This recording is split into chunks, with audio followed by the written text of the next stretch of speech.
Subscribe to our YouTube channel and press the bell icon to get the latest updates.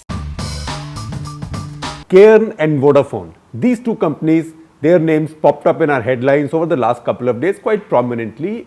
What's common to both these stories, which have got these companies into headlines, is the fact that each one signifies a big Indian defeat.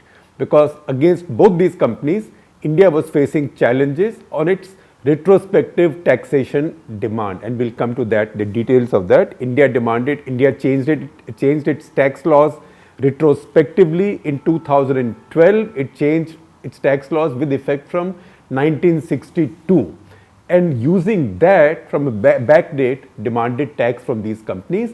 Both these cases, these companies then challenged these demands in the Permanent Court of Arbitration in The Hague in the Netherlands, and government of India has lost both. So Vodafone has come back in headlines now because government of India has decided to appeal it further in Singapore in a court, because the arbitration venue was chosen to be The Hague, but it had come out of a Singapore court order. So government of India is now going back once again to challenge it in Singapore. Remember that in both these cases, that is Vodafone earlier and Cairn now, the decision of the arbitration court, Permanent Court of Arbitration, the decision against India has been unanimous. So all three members of the arbitration panel, or all three arbitrators in each case, have found no merit in government of India's tax demand. Importantly, to explain to you how this arbitration panel is constituted, there are three members, there is a neutral member, and then each party nominates a member. So India nominated a member, one of three in each of these arbitration panels. The decision being unanimously against India means that even the panelist who India nominated has voted against India and has found no merit in India's case. So Indian nominee in the Vodafone case was Rodrigo Oriamunu, who is based in Costa Rica. I don't exactly know his nationality, could be Costa Rican as well.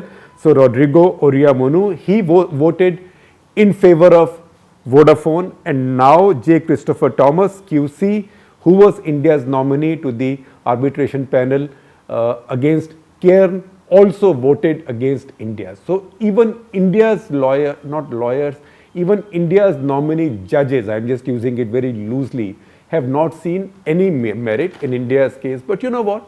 I will not tell you a truism, and then I will tell you the truth.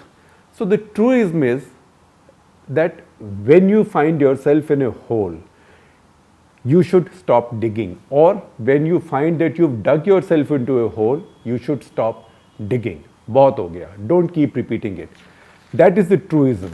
And what is the truth? The truth is that this truism might apply to anybody, but it does not apply to one institution. And that institution is the government, is the state. And I don't mean particularly the government of India. Very few governments have the sagacity to follow this truism. What they do, on the other hand, is governments, bureaucrats, politicians, they see themselves as transient. So even if they lose a case like this, they think, why should I take this defeat about myself? I can file one more appeal and delay it. Ultimately, somebody will clear the muck. It will not be me. So if I can delay it, I can delay it. And you see this happening all the time. One reason our judicial system is so clogged with cases is that the state is the biggest litigant. And why is the state the biggest litigant? When the state loses at the first court, it never accepts defeat. It goes to the next one, loses again, it goes to the next one, loses again, it goes to the next one. It's very strange that if the state in a country, if the government in a country does not accept a court's decision and it keeps going into appeal in a higher court, it shows lack of faith in its own judicial system. But it carries on like that, and then in a case like Vodafone, where it loses the case in its own Supreme Court, and it then has no option because Supreme Court has given an order, then it says, all right, even if you give an order against me, the law may not be against me, but I will change the law. And what the hell, this is not criminal law, it's only criminal law which can't be applied retrospectively. I will change my income tax law with backdate, and backdate also since when? Since 1962. So in 2012, India amended its Income Tax Act in 1962. Maybe India should have also passed a law reversing the Chinese invasion of 1962 and restore those territories back to India. If you could do these things by amending the laws retrospectively. Nobody had imagined such a thing could happen, but India changed the law. Now what's happened is, it was under that law that India made a claim of about 8,000 crores in tax from, and I'll explain to you how that tax came about, from Vodafone. And later the same doctrine, the same law, amended law was used against Cairn to make one more demand there, saying that Cairn had made a profit or capital gains of about 25,000 crores or 24,500 crores. You can imagine what capital gains would be. It's varied from point to point, from say 15% to 20%, 25%. So, and then what happens, once government makes a tax demand, then you start adding interest to it at a very high rate, and then you add penalties, and that's how the demand on Vodafone became 22,000 plus crores. Now remember, in the High Court, Government of India, the tax department had won the case. Vodafone went to the Supreme Court. There Government of India lost the case, and Supreme Court said Government of India is not justified in claiming this tax from Vodafone. Once you lose in the highest court of your land, then you should go by that same truism, stop digging. But you followed the truth of the bureaucracies and the truth of the state. The truth of the state is that the state never loses. Or if I repeat the words of the gentleman who used this doctrine and who amended the law retrospectively, Dada Pranab Mukherjee, who was then finance minister, his words, favorite words, which he repeated quite often were, "Arey bhai, we are the sovereign. The sovereign is supreme." So sovereign is so supreme that one, it can amend the law 50 years back. Also, it can also amend the law in a way that it changes my own Supreme Court's verdict, because the message to the Supreme Court is, "Ke beta, you are giving this verdict based on today's law. But now I have law going back to 1962, so the law on which you based your verdict doesn't exist anymore." So that is what has got into trouble in both these cases. What's happened happened at the Permanent Court of Arbitration is that they've not even gone into the retrospective amendment. They've said that you don't even have to go that far, because because Vodafone invested in India through its subsidiary in the Netherlands. With Netherlands, India has had a bilateral investment treaty. It lapsed in 2016. But when this deal was done, India had a bilateral investment treaty. Under that bilateral investment treaty, both countries are guarantee each other fair and equitable treatment, and it also says that if a dispute arises, this has to be settled amicably, which means by arbitration. So it was the bilateral investment treaty that made India lose this case. Similarly, and I will describe both cases to you, similarly the Cairn case, again India has lost, because India and Britain had a bilateral investment treaty where they were committed to giving each one fair and equitable treatment, and in case a dispute arose, taking it to an amicable settlement, which means arbitration. So again, the Court of Arbitration said that they are not even bothered about the retrospective amendment. All they are saying is that this has to be settled in arbitration, and they see these tax demands as a violation of the bilateral investment treaties. Now, bilateral investment treaties, after Modi government came in 2015, Modi government came up with a new model bilateral investment treaty, and they said that they will now be cancelling their existing treaties, bilateral investment treaties, or letting them lapse. That's how the treaties both with Britain and the Netherlands have now lapsed. But once again, when these deals were done, those treaties were in place. The current model treaty that Modi government has proposed, it keeps tax jurisdictions and tax disputes out of this new bilateral treaty, but that is in the future. You can't do that retrospectively. You can amend your own law retrospectively. So I will tell you first of all what happened in each case, because it is complicated and it's taken me some time also to wrap my head around it. So in case of the first, the Vodafone deal, which actually caused Pranab Mukherjee to change the law or amend the Act, Income Tax Act retrospectively. In that deal, 67% of the holding in what was called Hutchison SR in India. Now that company in India has gone through many avatars. It started as Max Telecom, then became Hutch. The company was Hutchison SR. 67% of that company, Hutchison SR, was owned by the Hong Kong based parent Hutchison Whampoa. Hutchison was a company founded by among Hong Kong's biggest taipans or biggest tycoons, Li Ka-shing. Now Hutchison Whampoa owned 67% in this company in India. Vodafone, which is a global multinational, it decided to buy Hutchison Whampoa's share in this company. So Vodafone got its Dutch subsidiary to make that deal. Its Dutch subsidiary bought these shares for $11.2 billion.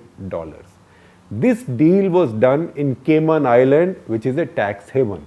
So what happened in this case was that Vodafone bought the shares, Hutchison Whampoa sold the shares, as might be some other shareholders also. So they made a profit. They made a profit means they made capital gains. Now you might ask me, if they made capital gains, why is Government of India not going after them to ask them to pay tax? Why is Government of India going after Vodafone? And Vodafone said that, look, nobody is owed any tax because this deal was done in Cayman Island and we are a company in Netherlands. We have made no profit, so there is no obligation on us. You can go and ask companies that made the profit. Hong Kong company says, look, what is the obligation on us? This deal was done in Cayman Island, which is a tax haven. So no tax is owed to anybody. That was the argument. The tax department, on the other hand, took the argument that, look, we have no control over Hutchison Whampoa because they are in Hong Kong. There is a business in India and there is a company in India. That is called Hutchison SR. That has operations, that has value, that has assets. Those have gone now to this Netherlands-based company called Vodafone, whatever subsidiary it is of Vodafone. So a transaction has taken place where an Indian asset has been sold and somebody has made sizable capital gains or profits on it, on which tax should be paid. So it is then the responsibility of the company which is buying this Indian asset, that is Vodafone, to have taken out withholding tax. Withholding tax loosely is like a TDS, that I know that you are not liable to pay tax, but there cannot be a tax-free transaction like this. A tax is owed in the country from where the asset is sold. So I am holding this tax back and I will hand this over to Government of India or to the Tax Department of India. That Vodafone did not do because they said, look, we are not, that responsibility is not on us. This deal is in Cayman Island. And Income Tax Act, as it then existed, allowed them to do that. And that is what the Supreme Court said. They said the tax as it exists now allows them to do that. Now, if you ask me, there is a moral hazard with this. And the moral hazard is that how can you sell an asset in country, how can a company in country A sell an asset in country B to somebody in country C and make profit in the process? So A makes profit, asset goes out of country B, money comes in from country C, A makes profit, but nobody pays tax anywhere, not in country A, not in country B, not in country C. So there is a moral hazard and there is a moral argument. But this was a loophole in the law. So Pranab Mukherjee, when he came in, he said, what the hell, this is wrong. I know that everybody is saying, and he said in the third volume of his autobiography, which I reviewed, in fact I reviewed quite harshly, and I must say that did not diminish his affection for me, or at least the way he stayed open to me. He took praise as well as criticism on the chin. So in fact, that national interest was titled Dada Don't Preach, because there he had tried to justify this amendment, and he said that Sonia Gandhi told me this will have a deleterious effect on FDI in India. Manmohan Singh told me this, Chidambaram said this, Kapil Sibal said this, everybody said this. Harish Salve, the top Indian lawyer, even said that after this, if a foreign investor asks me, should I invest in India, I will say no. So he quotes that also. But he says that, look, my problem, my answer, my question is a simple one. How can there be a transaction in which nobody is paid tax? So it's possible, he says in the book, that you pay tax, maybe the asset is in country B, which is India. But so you pay tax either in country A, which is Hong Kong, or country C, which is the Netherlands. How can it be that you structure it in such a way that nobody is paid any tax anywhere? So he said, I understand that for FDI, foreign investors need a predictable, consistent tax regime, but they don't need a no tax regime. So that was the moral argument from that point of view. But that moral argument failed against the truism that you had an imperfect law in the past. You've lost the case in your own Supreme Court. Now that that has happened, don't try and show your muscle power by amending your law in the past and thereby also giving, one, your Supreme Court a bad name, that it doesn't matter, I can always change the law retrospectively. That kind of a thing happens in North Koreas and Chinas and places like that. And second, you have to remember that if you see the ease of doing business rankings of the two things where India does very badly, where India ranks almost at the bottom of the rankings. In fact, if India improves those two, then India's overall ranking will improve dramatically. Those two are, number one is construction permissions. It takes forever to build anything in India. And number two is enforcement of contracts. So globally, there's an impression that it's almost impossible to enforce a contract in India because the legal process is slow, takes forever, is very porous, and people can get away with a lot of hera-feri. In this case, if you change your own law, use your parliamentary sovereign power, because you say sovereign is supreme, which it is, to sideline your Supreme Court, it delivers a massive blow to your country's market value in the world. Then you slip further down in that ranking on enforcement of contracts. So this is penny wise, pound foolish. It so happens that no money has come in. It so happens that arbitration order actually says that Government of India also should pay the costs of arbitration and lawyers, etc., to the petitioners in each case. That is Vodafone and Cairn. Now, Cairn also, I'll explain the case to you.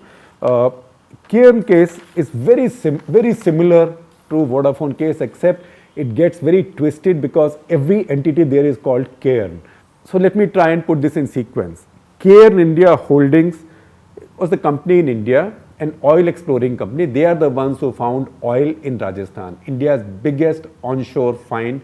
In fact, India's biggest oil find since Bombay High.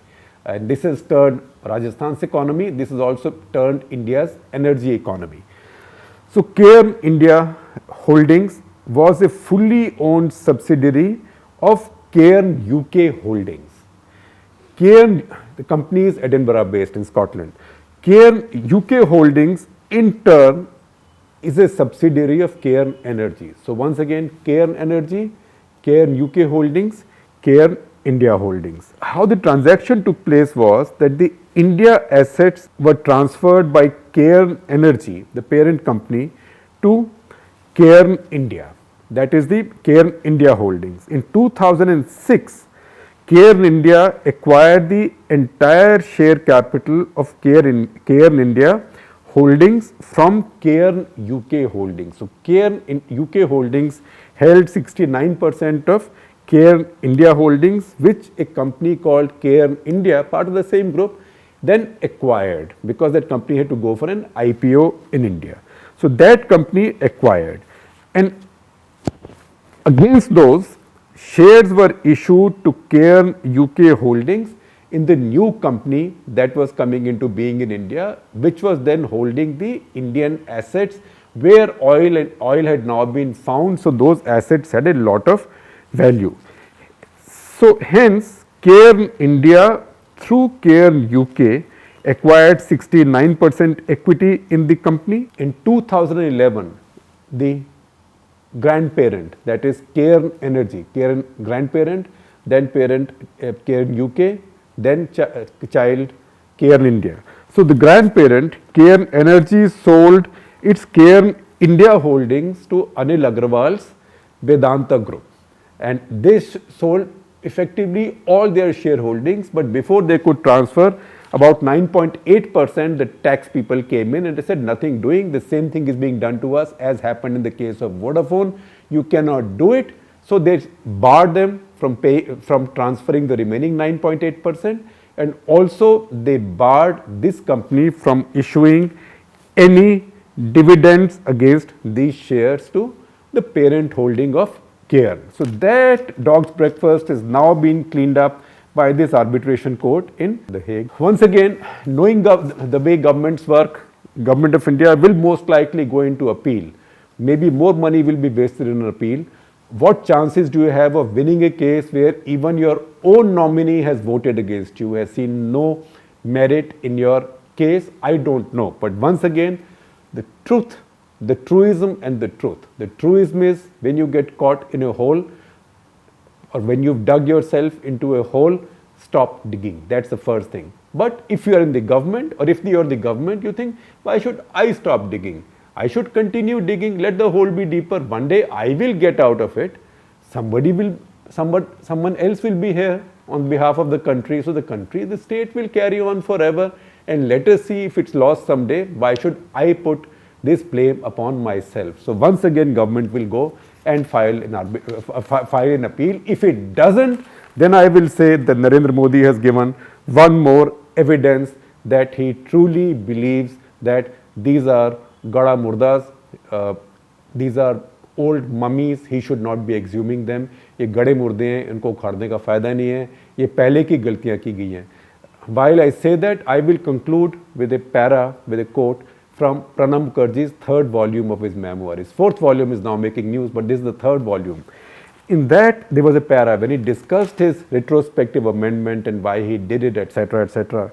He says, despite the angst that my proposal generated at that point of time and even now, both from within my party and outside, I wonder why every succeeding finance minister in the past 5 years has maintained the same stance. Now, this was a book written in 2017, so now you can say in the past 8 years, and it's true. After that, Chidambaram became finance minister, Jaitley became finance minister, Nirmala Sitharaman has become finance minister. Nobody has dared to change this. But that's because, the line we use all the time, nobody can stop a bad idea whose time has come. Once a bad idea is implemented, somebody will make it worse. So it was implemented for Vodafone, then somebody used it for Cairn as well. So somebody made it worse. And third, it's nearly impossible then to reverse a bad idea. That is where Modi government has come. All that investors have got is promises from Modi government in terms of public statements that India will not use this retrospective law again. But as long as the law is there, and as long as the bureaucracy is there and the tax bureaucracy is there, the temptation to use it will always be there. And frankly, tomorrow, if somebody in the tax department or CBDT does not use it, then CAG can come down on them like a ton of bricks saying, "Arey, this law is available, why are you not using it?" You can't say, but former Minister of Finance made this public statement. Those things don't work. So to India, what India should try and do is to stop digging, to get out of the hole, to reassure the world and hopefully start filling up the hole.